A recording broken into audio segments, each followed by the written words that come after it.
vamos falar hoje de um assunto importantíssimo, certo? Que é o Convênio Federal SIAP, né? E a gente vai abordar hoje um dos bancos que estão sempre, né? Nós vamos abordar um dos bancos que está bem próximo do SIAP hoje, trabalhando com taxas significativas, e eu vou contar alguns detalhes também que vale a pena para você que quer trabalhar com SIAP, né? Para você que quer diversificar, vale a pena, né?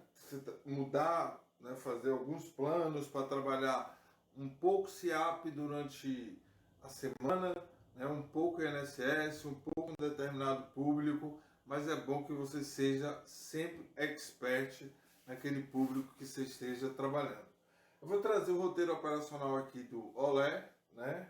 O que eu tenho de mais atual, 30/9, não sei se saiu algum recentemente, mas eu vou estar sempre procurando e postando, né?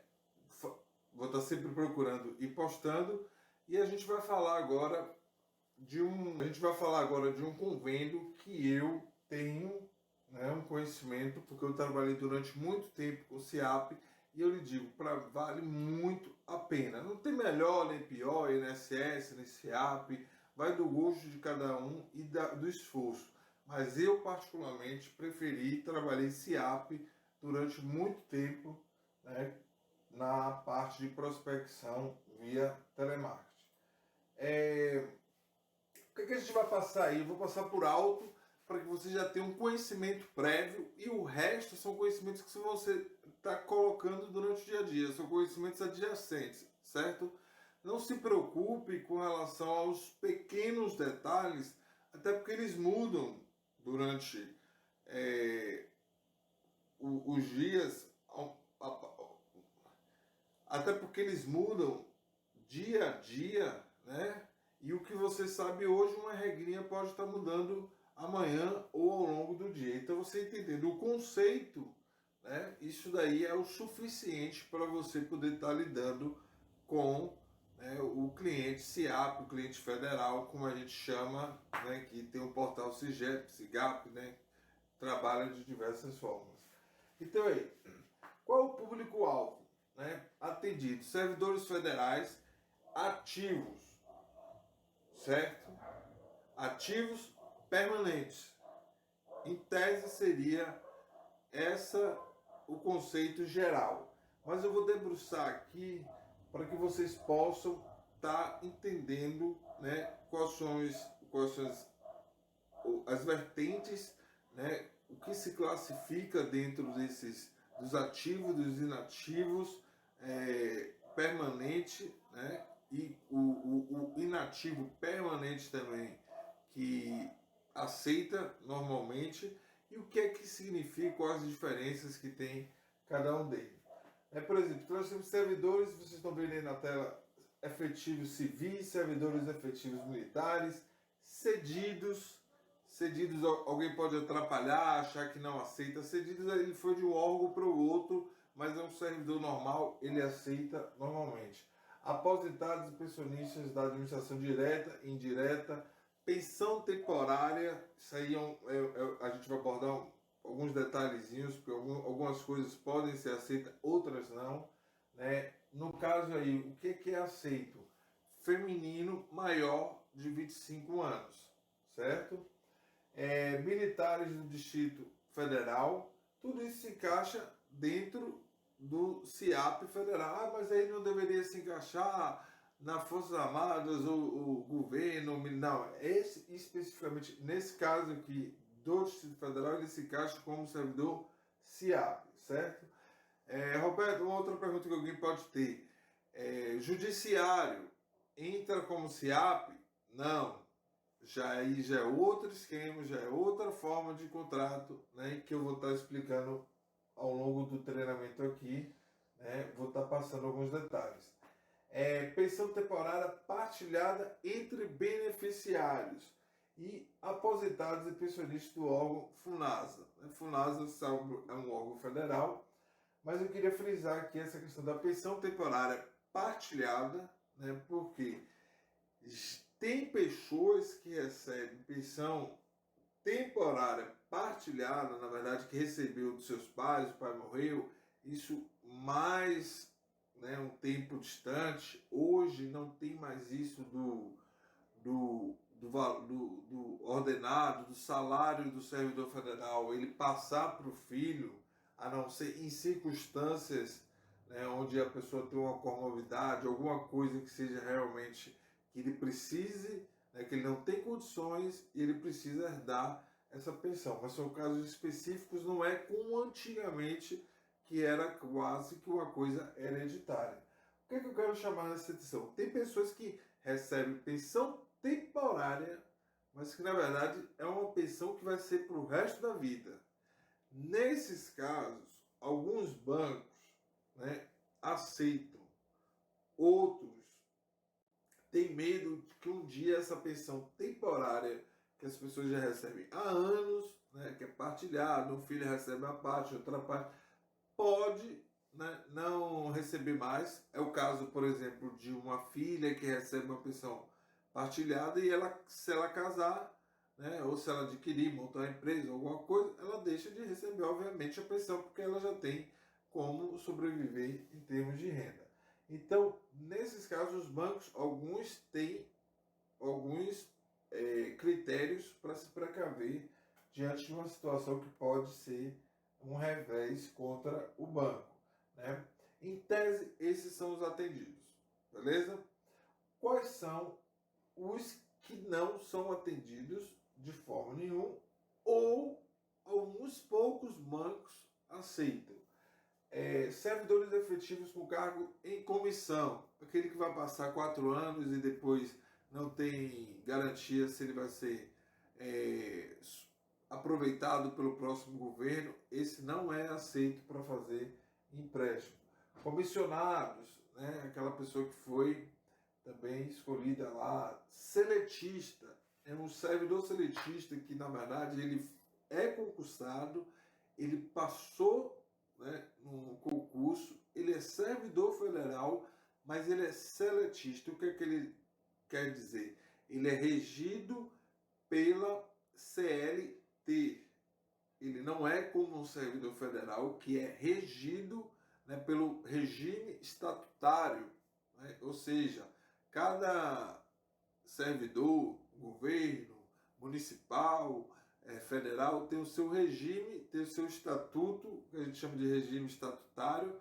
Ele é regido de acordo com as normas, né, do regimento e não conforme as leis trabalhistas. Por exemplo, ele não tem fundo de garantia, né? Ele não tem FGTS. Já que esse seletista, qual é esse seletista? Eu vou dizer aqui, por exemplo, servidores concursados das empresas de trens que ainda tem no Brasil, eles são servidores federais. Vou citar outro caso de seletista, mas é uma economia mista. Por exemplo, é o caso dos funcionários de bancos, da Caixa, do Banco do Brasil. Alguns são seletistas, né? Outros podem ter um regime específico, mas em tese eles são economia mista, né? Então, assim, nesse caso aí, eles pertencem parte ao governo e uma outra parte, né, aos seus acionistas. No caso do seletista, ele é um servidor federal. Então, nós temos bancos aí como o Daicoval, o Santander, que ele abre uma regra para o servidor seletista, embora o Olé aqui ele não aceite. Outros bancos que eu vou estar passando roteiro a roteiro, banco a banco, né, para que você possa estar pegando o conceito de cada banco e se atualizando aí na sua promotora, entendeu? Eu mesmo cadastro aqui um parceiro e tudo, mas eu dou o caminho a ele, né? Eu não sou suporte, né? Nem sempre eu estou atualizado em tudo, nas questões de regras de operacionais, mas em conceito eu estou sempre lendo, né? Estou sempre vendo os boletins e estou, nem todos, né? Alguns não tenho tempo, mas eu estou sempre a par do conceito geral. Então, no caso aqui do servidor seletista, o que é que acontece? Nesse caso aqui, alguns bancos aceitam, mas eles têm alguns critérios. Eles só aceitam, se não me falha a memória, por exemplo, o da Ecoval, seletistas que são servidores federais antes de 2000, eu não vou falar agora tanto, mas 2000 e bem pouquinho ali, né? Anterior. Por quê? Porque ele já tem um cálculo, da Ecoval já sabe que esse tipo de servidor provavelmente não vai ser demitido, não pode ser demitido, já tem uma estabilidade, apesar de ser seletista, né? De ser regido pela CLT. Quando a pessoa é regida pela CLT, você sabe que ele pode ser demitido, inclusive sem justa causa. Mas não é o caso de alguns servidores, por ter um tempo já de servidor, ele pode ganhar essa estabilidade na justiça, ok? Vamos mais adiante aqui. Aqui vocês, né, se eu for passar ponto a ponto, a gente vai fazer um treinamento, mas vocês depois têm que entender o conceito e ler, né, estudar. Por exemplo, nomeados de cargo de confiança, não. Anistiados públicos e privados, também não. Fundação Cultural Alfredo Ferreira Lage, não. FUNAI, não. Embrapa, não. E por aí vai. Deixa eu ver se tem alguma coisa interessante que a gente possa estar... aqui, a Companhia Brasileira de Trens Urbanos. Eles têm muitos servidores seletistas. Alguns bancos aceitam, mas tem critérios. Por exemplo, normalmente servidores seletistas atuais, novos, não serão aceitos, certo? Vamos lá. Margem de segurança. A margem de segurança para novo e portabilidade seria R$80. Para refim, R$5. Portabilidade e para novo portabilidade e refim para os demais órgãos que não seja o Ministério da Saúde, né, do ex-território do Amapá, aí fica em R$5. O que é essa margem de segurança? Essa margem de segurança é o seguinte: a pessoa só pode fazer empréstimo se ele tiver pelo menos uma margem mínima, né? No caso do CIAP, há um tempo atrás, outros bancos eram R$2. Se ele não tivesse R$2, ele não poderia fazer empréstimo. E não poderia fazer portabilidade. E não poderia fazer compra de dívida, né? E se a margem estivesse negativa, piorou. Aí ele não poderia fazer e nem cogitar em tentar fazer. Então, eu vou citar um pouco mais adiante como é que funciona a diferença entre margem negativa e margem de segurança. Idade mínima, 18 anos completos, é preciso, né? No caso dos pensionistas, tem que ter pelo menos, eu estou falando do Bancolé, 25 anos completos, né? Valor mínimo para liberação, R$250, ok? Valor máximo para liberação via TED é 230 mil, né? Então aí, no caso, a pessoa pode ter a margem que for, o Bancolé ele só vai liberar até 230 mil. Roberto, e se a pessoa tiver uma margem, um salário muito alto, que passe de 230 mil de empréstimo, como é o servidor federal, por exemplo, que recebe perto de uns 30 e poucos mil, o que é que acontece? Nesse caso, ele vai ter que fazer 230 mil no Bancolé e outra parte em outro banco, beleza? Valor mínimo para liberação OP, operação de pagamento, que aquele que a pessoa não tem conta, não tem nada, recebia, não se aplica a servidor federal, a CIAP, porque ele tem a conta no contra-cheque, inclusive, mais adiante a gente vai frisar, né, porque ele só pode receber nessa conta e vou explicar o porquê. Valor máximo para OP também não se aplica, cobrança de TED é isento, né? Tanto TED quanto né, operação de pagamento, ele não se aplica, né, nesse caso aí desses servidores. O servidor autoriza o Bancolé a visualizar sua margem, assim que funciona. Ele dá uma liberação lá no portal servidores CIAP, onde ele visualiza a sua margem e realiza essa reserva de margem no sistema CIAP.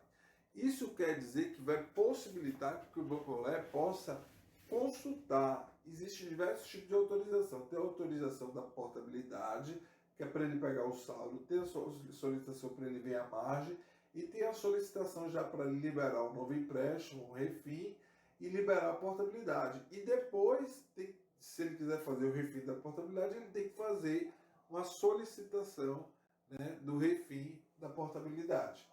Essa solicitação dura em torno de 30 dias e a pessoa tem que fazer no site, lá no momento em que está digitando a proposta, ou foi imediatamente digitada, ou um pouquinho antes.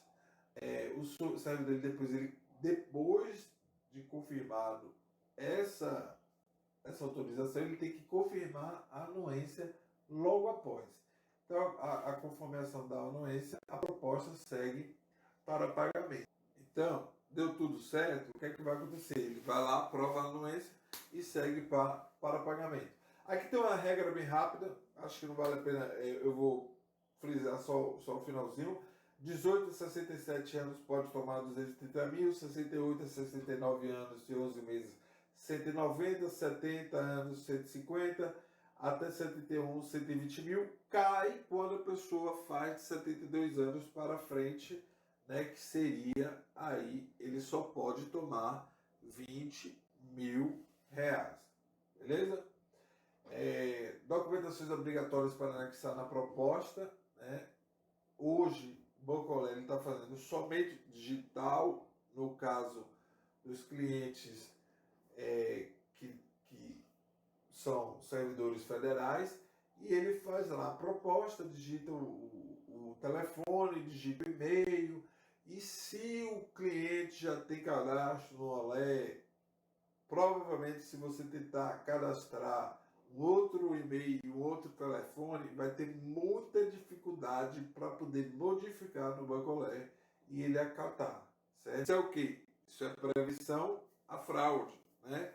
Evitar que chegue uma pessoa que não seja, né, do banco, ele tente botar um outro telefone, alguma coisa, e não vai para frente, ok?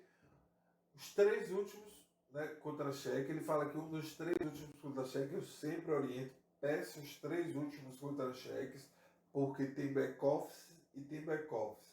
Tem alguns que solicitam somente um, tem outros que vão solicitar os três, e tem bancos que já solicitam os três, independente de qualquer circunstância, certo? O pagamento do contrato, na verdade, ele está funcionando com venda digital, como eu botei em cima, onde o cliente tem que, através do link que o banco manda, ele tem que validar através de uma selfie, através de um documento, ele envia o documento por foto do link, e após isso, uma selfie, onde ele tem que fazer movimentos com luxo, tem que fazer alguns movimentos conforme a orientação do banco, para que comprovar que se trata de uma pessoa, né, e tem que ser o link do banco ali.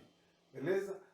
Aqui o que eu falei basicamente, depois você pode esmiuçar, que é aceito todo servidor que é considerado estável, certo? Então você vai vir aqui, a maioria que é considerado estável, a não ser que ele tenha algum porém, né, ele vai, por exemplo, no caso de pensão alimentícia temporária, ele é estável, contudo, ele aceita alguns produtos e tem alguns, né, que a gente vai falar em outro roteiro, né, específico para esse tipo de convênio. Tem um caso aí do cedido para o SUS, né, que ele tem também uma certa critério, uma restrição aí. A gente vai ver também no roteiro mais específico. Fora isso, né, todos, que são consideráveis estáveis, a não ser que seja não estável, ele é, em tese, aceito, né,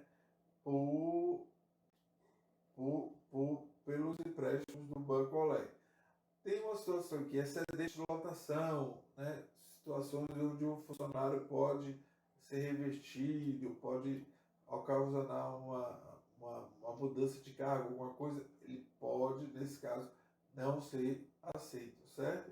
Pensão temporária tem aquele critério, né, que seja acima de 25 anos, e por aí você pode estar vendo passo a passo. Será necessária a certificação digital, certo? Somente entenderemos o Banco Olé,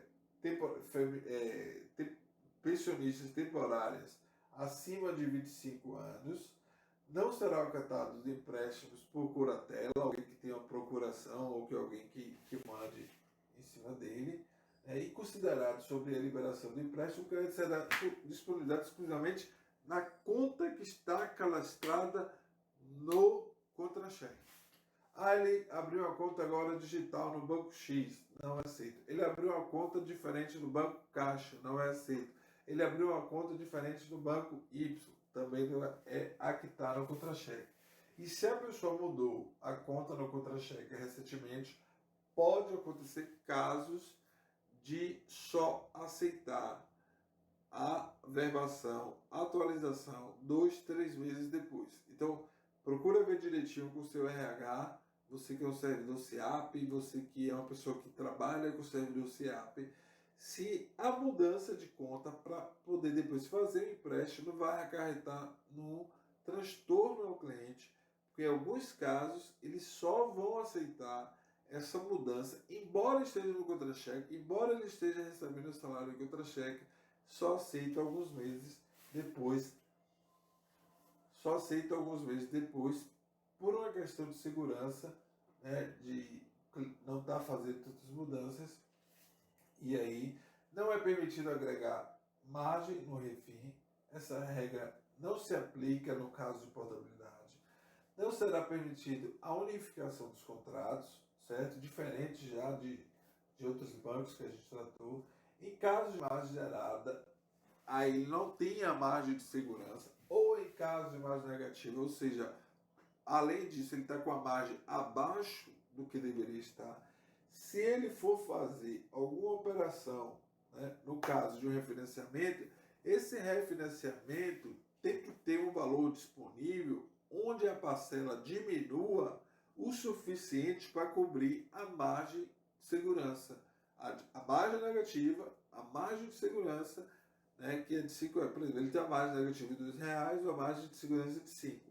Então, o refinanciamento tem que ser bom bastante para liberar dinheiro para o cliente e para diminuir o valor da parcela em R$2 do negativo e 5 de segurança para que ele tenha uma margem de R$7 no final de toda a operação. Ok? Considerações sobre portabilidade, ide aí a questão da margem de segurança, da margem zerada também, a mesma coisa do refinanciamento.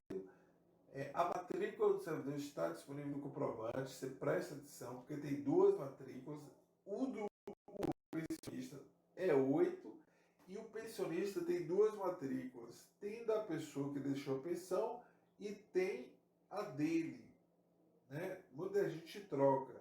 E tem a do servidor que tem dois números parecidos, né? Que falta um último número, né? A matrícula é a que tem 7 números, ok?